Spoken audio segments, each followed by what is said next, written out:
And let's cross to London now, where we have Spiked Online Editor Tom Slater. Tom, good to see you again.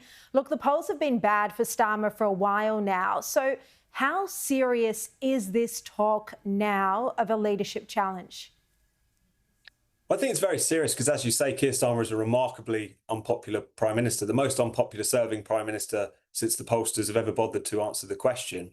But there's always been this big problem of who moves against him and when. What we've seen over the course of the past 12 hours is sources around the Prime Minister heavily briefing against Wes Streeting, the Health Secretary, who's made no mystery about his leadership ambitions.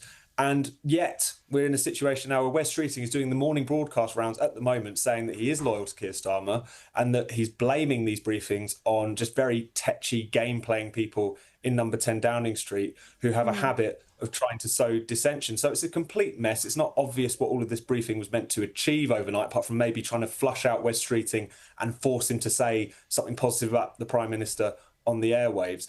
But the way in which they're just fighting like rats in the proverbial sack at the moment, it's really not helping the image of this government as completely adrift and with no idea what it's doing. Well, it'll be fascinating to see how long Starmer now has left. I want to return to the BBC scandal. We've been covering it heavily on the show. Trump, as we know, yesterday threatened to sue. Well, now he has said that he has an obligation to take legal action. Have a look. They actually changed my January 6th speech, which was a beautiful speech, which was a very calming speech, and they made it sound radical. And they actually changed it. What they did was rather incredible. They're showing me the results later on, the results of what they did, how they butchered it up.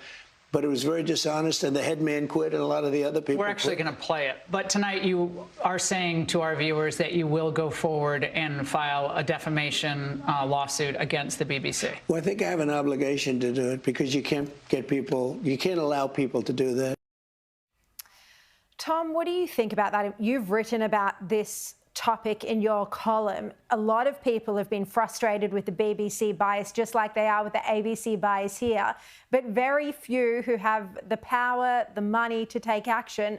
Pretty good that the president is in that position and that he is holding them to account. And I suppose I should say that as someone who is compelled to pay that BBC licence fee, I'd rather not see a penny of it spent on trying to make up for the BBC's mistakes. But you're absolutely right that the White House have put the BBC on the defensive, rightly so. People can say that this is a leader of a foreign government meddling with our internal affairs, but they did lie about him.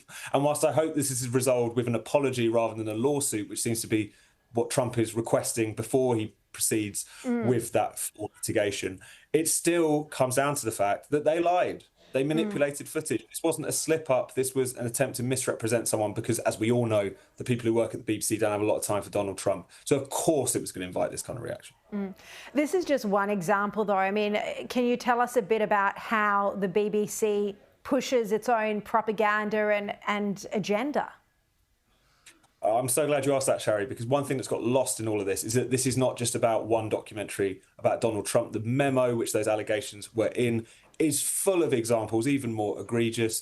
BBC Arabic service giving hundreds of appearances to open anti-Semites in their coverage of Israel and Gaza. An LGBTQ plus team at the BBC, there is such a thing, that was supposedly actively censoring stories about the gender issue, making sure that detransitioners and dissenters weren't on the air. Even BBC Verify, the anti-misinformation unit at the BBC, had to have its first big investigation, which was into supposedly racist car insurance prices, taken down, a very rare step, because the data was so shoddy and it couldn't prove the claims that it was attempting to make. So from top to bottom, issue to issue, this isn't about Donald Trump. This is about an agenda that is being pushed almost without the people who are pushing it knowing that that's what they're doing. So this is not just about one edit. It goes, the rot runs a hell of a lot deeper. I have to say, Chris Kenny has been doing a terrific job on his show this week of covering the similarities with the BBC's bias and the ABC's bias here in Australia. I'm sure you know some of it, but it's nearly identical, that green left agenda.